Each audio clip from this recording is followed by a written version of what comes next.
বিসমিল্লাহির রহমানির রহিম। আসসালামু আলাইকুম বন্ধুরা, বর্তমানে যদি প্যালেস্টাইন এবং ইসরায়েলের যুদ্ধের কথা বলা হয়ে থাকে আর যদি এই আলোচনায় হিজবুল্লাহর নাম না নেওয়া হয়, তাহলে এই আলোচনা পুরোপুরিভাবে সম্পূর্ণ হবে না। কেননা ইসরায়েল নিজেও পূর্বে কয়েক বছর ধরে ফিলিস্তিনের হামাস গ্রুপের সঙ্গে সঙ্গে যতগুলি ছোট বড় গ্রুপ রয়েছে এবং তাদের থেকেও আরও বেশি শক্তিশালী দুশমন হিজবুল্লাহকে মনে করে থাকে। বর্তমানেও আমরা যদি দেখি যে যখন হামাস এবং ইসরায়েলের যুদ্ধ চলছে, তো এই ভয়ঙ্কর যুদ্ধেও যদিও ইসরায়েল যুদ্ধ হামাসের সঙ্গে করছে, কিন্তু তার লক্ষ্য হিজবুল্লাহর দিকে রয়েছে। বারবার তাকে এই ভয়ে বিরক্ত করছে যে এই যুদ্ধে যেন হিজবুল্লাহ না নেমে যায়। কেননা যদি এই যুদ্ধে হিজবুল্লাহ জড়িয়ে যায়, তাহলে এই যুদ্ধের চিত্র একেবারেই পরিবর্তন হয়ে যাবে। আর এই যুদ্ধটি কোনো সাধারণ যুদ্ধ থাকবে না, বরং এটি বিশ্বযুদ্ধেও পরিণত হয়ে যেতে পারে। ইসরায়েল হিজবুল্লাহকে কতটা ভয় পায় আর তাকে কত বড় এবং ভয়ঙ্কর দুশমন মনে করে, আপনারা এই বিষয়টি শুধুমাত্র এই কথাটি থেকেই অনুভব করতে পারেন যে কিছুদিন পূর্বে যখন হামাসের পক্ষ থেকে ইসরায়েলের বিরুদ্ধে যুদ্ধ শুরু করা হলো, তো যুদ্ধ শুরু হওয়ার এক দুদিন পরেই ইসরায়েলের যে সবথেকে বড় বন্ধু অর্থাৎ আমেরিকা এবং ইউকে, তারা ভূমধ্য সাগরে, যেটি ইসরায়েলের একেবারে কাছের জলভাগে তাদের যুদ্ধজাহাজগুলি পাঠাতে শুরু করলো। আমেরিকার মতে এই যুদ্ধজাহাজগুলি তো এই জন্যই পাঠানো হয়েছে যাতে করে এই এলাকার যে অন্যান্য শক্তিগুলি রয়েছে, যে অন্যান্য দেশগুলি রয়েছে, তারা যেন এই যুদ্ধে জড়িত না হতে পারে আর এইভাবে যুদ্ধটি যেন বড় যুদ্ধে না পরিণত হয়ে যায়, অর্থাৎ এটি যেন বিশ্বযুদ্ধে পরিণত না হয়ে যায়। কিন্তু বন্ধুরা, আমেরিকার পক্ষ থেকে তো শুধু এই মতামতটি দেখানোর জন্য ছিল, কেননা মধ্যপ্রাচ্য এবং যুদ্ধের সম্বন্ধে যারা বিন্দুমাত্র জ্ঞান রাখে তারা এটি ভালোভাবেই জানে যে এই যুদ্ধ জাহাজগুলি যে এসেছে, এগুলি শুধুমাত্র হিজবুল্লাহর জন্য পাঠানো হয়েছে যাতে করে হিজবুল্লাহকে এগুলির সাহায্যে একটি সতর্কতার বার্তা পাঠানো যায় যে তুমি যুদ্ধে জড়ানোর চেষ্টা করো না, কেননা তুমি যদি যুদ্ধে জড়িয়ে যাও তাহলে আমেরিকা এখানে সাহায্য করার জন্য অলরেডি উপস্থিত আছে। অন্যদিকে হিজবুল্লাহ ইসরায়েলকে সবথেকে বড় দুশমন বলে মনে করে। যদি আপনি এদের ইতিহাস দেখার চেষ্টা করেন, তাহলে তাদের উদ্দেশ্য হলো শুধুমাত্র ইসরায়েলকে ধ্বংস করে দেওয়া। তার সঙ্গে সঙ্গে তার এটিও উদ্দেশ্য যে মধ্যপ্রাচ্যে যে অন্যান্য শক্তিগুলি রয়েছে তাদেরকে এই এলাকা থেকে সরিয়ে দেওয়া। কিন্তু এখন প্রশ্ন হলো যে এই হিজবুল্লাহ কি? হামাস এবং হিজবুল্লাহর মধ্যে পার্থক্য কি? যদি হামাস ফিলিস্তিনের এলাকা গাজাপট্টিতে থাকে, তো এই হিজবুল্লাহ কোথায় থাকে? তার সঙ্গে সঙ্গে এই প্রশ্নটিও উঠে আসে যে ইসরায়েল এবং হিজবুল্লাহর এই শত্রুতা কত পুরাতন। ইসরায়েল হিজবুল্লাহকে কেন সবথেকে বড় দুশমন বলে মনে করে? আর এটি কি সত্য কথা যে হিজবুল্লাহ অনেকবার ইসরায়েলকে হারিয়েছে, যেমনটা কিনা তারা দাবি করে থাকে? না হলে আজ পর্যন্ত তো আমরা এটিই জেনেছি যে ইসরায়েল কখনো কারো কাছে হারেনি। তো চলুন আজকের এই ভিডিওতে এই সমস্ত প্রশ্নগুলির উত্তর জানার চেষ্টা করি। বন্ধুরা, হিজবুল্লাহর সম্বন্ধে কোনো কিছু জানার পূর্বে আমাদেরকে লেবানন দেশের সম্বন্ধে জানতে হবে। দুনিয়ার মানচিত্রে এই জায়গায় অবস্থিত একটি অনেক ছোট দেশ, এর অধিকতম বর্ডার সিরিয়ার সঙ্গে জড়িত। কিন্তু যদি আপনি দক্ষিণ দিকে দেখেন, তো এর সম্পূর্ণ বর্ডার এলাকায় ইসরায়েল রয়েছে। এই দেশটি না শুধু সুন্দর, বরং এর ইতিহাসও প্রাচুর্যময়। কিন্তু এই সমস্ত জিনিসগুলি ছাড়া এমন একটি মজার জিনিস আছে যেগুলি কিনা এই দেশটিকে অন্যান্য দেশ থেকে আলাদা করে। সেটি হলো এই দেশের গভর্নমেন্ট সিস্টেম। এই দেশে এমন সিস্টেম রয়েছে যেটি কিনা পৃথিবীর অন্যান্য কোনো দেশে নেই।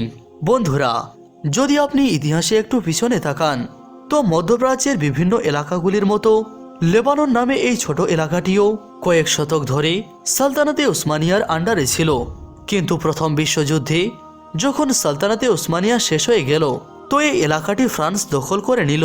কিন্তু দ্বিতীয় বিশ্বযুদ্ধের সময় অন্যান্য এলাকাগুলির মতো লেবানন নামের এই দেশটিও স্বাধীন হয়ে গেল। আর স্বাধীনতার পরেই এই দেশটি একটি অনেক বড় ইন্টারেস্টিং গভর্নমেন্ট সিস্টেম চালু করে দিল। সেই সিস্টেমটি এটি ছিল যে এই দেশের যে রাষ্ট্রপতি হবে সে একজন খ্রিস্টান হবে, আর যে প্রধানমন্ত্রী হবে সে হবে শিয়া, আর পার্লামেন্টের স্পিকার হবে একজন সুন্নি মুসলমান। আসলে ফ্রান্সের পক্ষ থেকে যখন এই দেশটিকে স্বাধীন করা হয়েছিল, তখন এই দেশে মুসলমানদের সঙ্গে সঙ্গে খ্রিস্টানের জনসংখ্যাও অনেক বেশি ছিল। এই জন্য ফ্রান্স লেবাননকে স্বাধীন তো করলো আর এই ধরনের একটি সিস্টেম চালু করে দিল। আর অন্যদিকে মুসলমানদেরকেও দুইটি ভাগে বিভক্ত করে দেওয়া হলো, অর্থাৎ সুন্নি এবং শিয়া। আর তারপর তাদেরকে একটি একটি করে পজিশনও দিয়ে দেওয়া হলো। সরকারের এই সিস্টেম লেবাননে এখনও চালু রয়েছে। কিন্তু এই কথাটিও সত্য যে এখানে কিছু পরিবর্তন করা হয়েছে। 2020 সালের একটি রিপোর্টের কথা যদি বলা হয়, তো এদেশে একদিকে 67% মুসলিম জনসংখ্যা আর অন্যদিকে 32% খ্রিস্টান জনসংখ্যা। আর 1% লোকজন এমন রয়েছে যারা ইসলাম এবং খ্রিস্টানকে ছেড়ে অন্য কোনো ধর্মকে মানে। মুসলমানদের মধ্যেও 2020 রিপোর্ট মতে একদিকে 32% সুন্নি রয়েছে আর অন্যদিকে 31% শিয়া রয়েছে।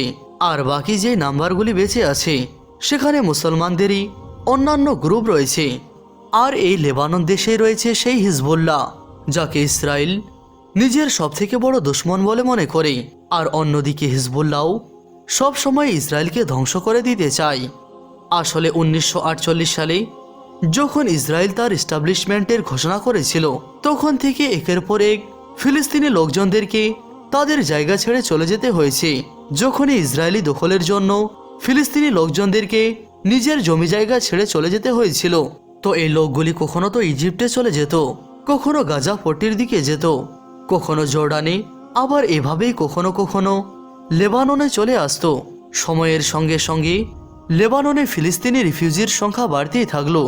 আর যখন তাদের সংখ্যা অনেক বেড়ে গেল, তো তখন এটি তো সাধারণ ব্যাপার যে তারা তাদের দুশ্মনের সঙ্গে প্রতিশোধ নেওয়ার চেষ্টা করবে। আর PLOর মতো বড় বড় গ্রুপও তৈরি হয়ে গেল।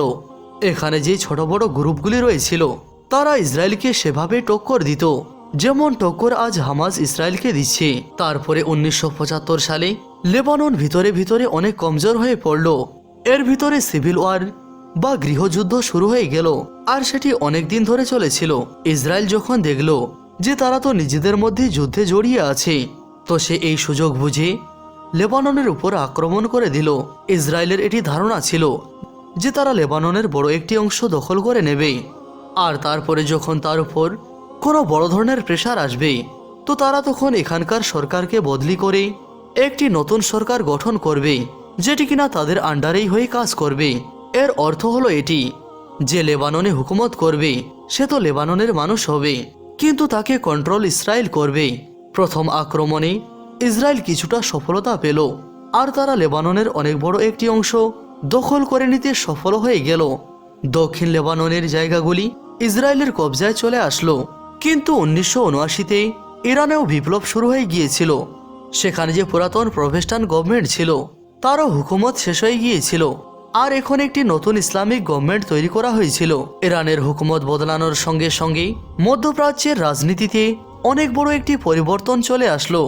ইরান লেবাননের সেই লোকজনদেরকে দ্রুততার সঙ্গে সাহায্য করতে শুরু করলো যারা কিনা ইসরায়েলের সঙ্গে যুদ্ধ করতে চাইতো। আর 1982 সালে ইসরায়েলের সঙ্গে টক্কর নেওয়ার জন্য একটি নতুন গ্রুপ তৈরি হলো, আর যাকে নাম দেওয়া হলো হিজবুল্লাহ। হিজবুল্লাহ একটি শিয়া মুসলিম গ্রুপ যেটিকে ইরানই অন্তর্নিহিতভাবে তৈরি করেছিল, আর আজ পর্যন্ত তারাই তাকে সাহায্য করে আসছে।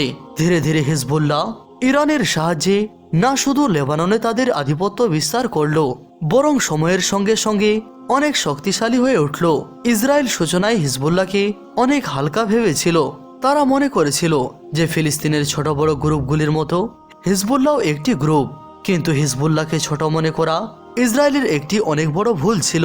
হিজবুল্লাহ সেই যুগে সর্বপ্রথম তো সেই আমেরিকান এবং ফ্রান্সি সৈন্যদেরকে লেবানন ত্যাগ করতে বাধ্য করল, যারা কিনা অনেক বছর ধরে শান্তি স্থাপনের বাহানা দিয়ে সেখানে থাকতো।